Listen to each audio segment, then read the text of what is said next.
नमस्कार दोस्तों।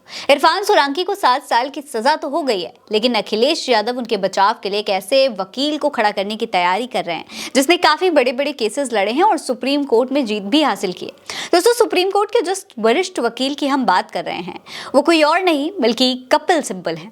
दोस्तों, आगजनी मामले में समाजवादी पार्टी के सीसामऊ से विधायक रहे इरफान सोलंकी को सेशन कोर्ट से सुनवाई गई 7 साल की सजा को हाई कोर्ट में चुनौती देने की पार्टी ने तैयारी कर ली है। दरअसल 7 साल की सजा होने के बाद सोलंकी को विधानसभा से अयोग्य घोषित कर दिया गया था। अब यहाँ पर उपचुनाव की तैयारी चल रही है। वहीं इरफान पर लगे जो केसेस हैं उसको लेकर सपा का कहना है कि भारतीय जनता पार्टी झूठा केस बनाकर उनके विधायक को फंसाने की कोशिश कर रही है और इसीलिए अखिलेश यादव ने भी अब अपने विधायक को बचाने के लिए कमर कस ली है। दोस्तों, सपा के राष्ट्रीय अध्यक्ष अखिलेश यादव ने इरफान सोलंकी की पत्नी नसीम सोलंकी को आश्वस्त किया है कि जरूरत पड़ने पर हाईकोर्ट में प्रख्यात वकील कपिल सिब्बल को खड़ा किया जाएगा और इरफान का पूरा केस खुद अखिलेश यादव के अनुयायी में समाजवादी पार्टी लड़ेगी। दोस्तों, एक तरफ लगातार विपक्षी नेताओं पर कार्रवाई हो रही है। चुनाव से पहले कई विपक्षी नेताओं को जेल में डाला गया, पर इस बार के लोकसभा चुनाव परिणाम के बाद विपक्ष इतना मजबूत हो गया है कि अब सरकार के आगे झुकने को तैयार नहीं है। विपक्ष हर वार पर जबरदस्त पलटवार कर रहा है। अखिलेश यादव भी अपनी मजबूती दिखाने से पीछे नहीं हट रहे हैं। उन्होंने यूपी में प्रचंड जीत के बाद साबित कर दिया है कि जिसको जितना दबाने की कोशिश करोगे जनता उसे उतना ऊपर उठाकर आगे रखेगी। शायद इसीलिए सपा आज देश की तीसरी सबसे बड़ी पार्टी भी बन गई है।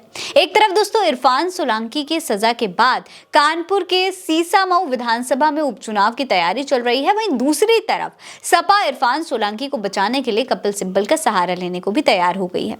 बड़ी बात यह है कि जिस सीसामऊ में चुनाव होने जा रहा है वो सपा का गढ़ माना जाता है। ऐसे में अखिलेश यादव इस बार न केवल अपनी पार्टी के दबदबे को बरकरार रखने के लिए इरफान सोलंकी के साथ खड़े हो रहे हैं, बल्कि इस सीट से इरफान के परिवार से ही किसी सदस्य को उतारने की तैयारी भी कर रहे हैं।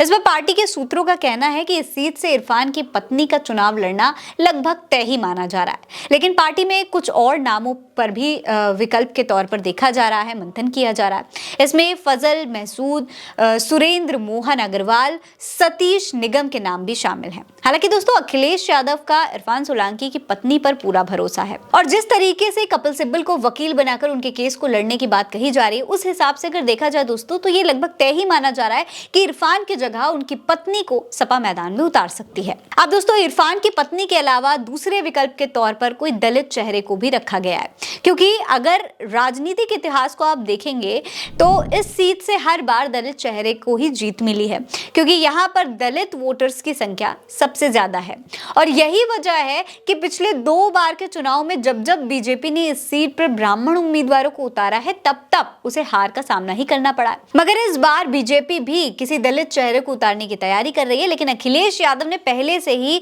बीजेपी को हराने के लिए पूरी बिसात बिछानी शुरू कर दी है। आपको बता दें कि इस बार यूपी की 10 सीटों पर उपचुनाव होने जा रहे हैं। इन 10 सीटों में से 9 सीटों पर सपा के विधायक सांसद बने हैं, जिसकी वजह से विधायकी छोड़नी पड़ी और अब उन सीटों पर फिर से विधानसभा का उपचुनाव होने जा रहा है।